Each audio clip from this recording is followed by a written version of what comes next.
One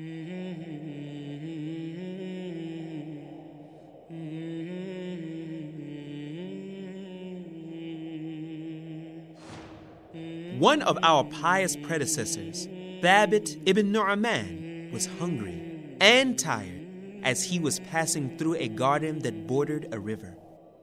He was so hungry that he could hear his stomach growling.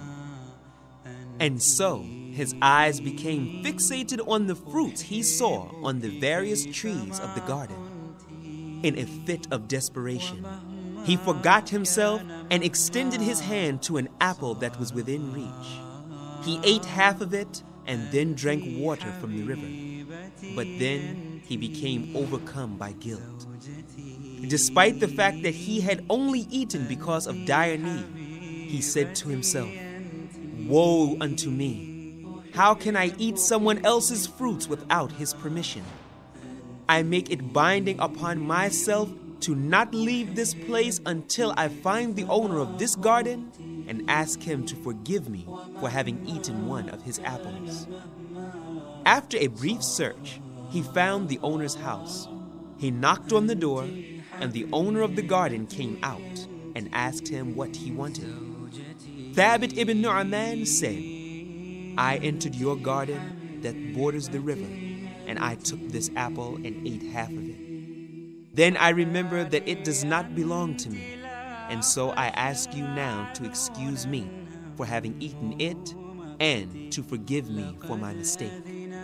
The man said, "On one condition only will I forgive you for your mistake." Thabit ibn Nu'man asked, "And what is that condition?" He said, "That you marry my daughter." Thabit said, "I will marry her." The man said, "But heed you this, indeed my daughter is blind, she does not see, mute, she does not speak, deaf, she does not hear." Thabit began to ponder over his situation. A difficult predicament indeed did he find himself to be in now. What should he do?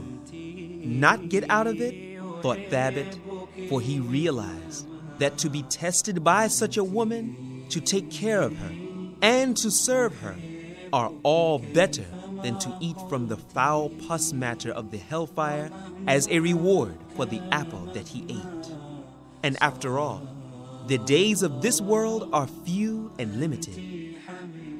And so he accepted the condition to marry the girl, seeking his reward from Allah, Lord of all that exists. He was nonetheless somewhat anxious in the days prior to the marriage. He thought, "How can I have relations with a woman who neither speaks, nor sees, nor hears?" So miserable did he become that he almost wished for the earth to swallow him up before the appointed date. Yet despite such apprehensions, he placed his complete trust upon Allah, and he said, "There is neither might nor power except with Allah. Indeed, to Allah do we belong, and to Him are we returning." On the day of his marriage, he entered upon her and saw her for the first time. She stood up before him and said, "Peace be upon you and the mercy and blessings of Allah." When he saw her grace and beauty, he was reminded of what he would see when he would imagine the fair maidens of paradise. After a brief pause, he said, "What is this? She indeed speaks, hears, and sees." He then told her what her father had said earlier. She said, "My father has spoken the truth. He said I was a mute because I do not speak any forbidden word. And I have never spoken to a man who is not lawful to me. And I am indeed deaf in the sense that I have never sat in a gathering in which there is backbiting, slander, or false and vain speech. And I am blind in the sense that I have never looked upon a man who is not permissible for me."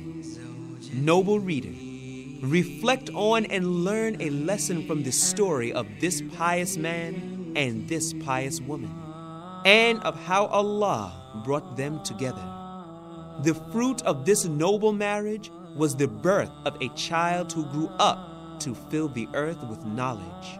Yes, their son was Imam Abu Hanifa and Nu'man. May Allah have mercy on him.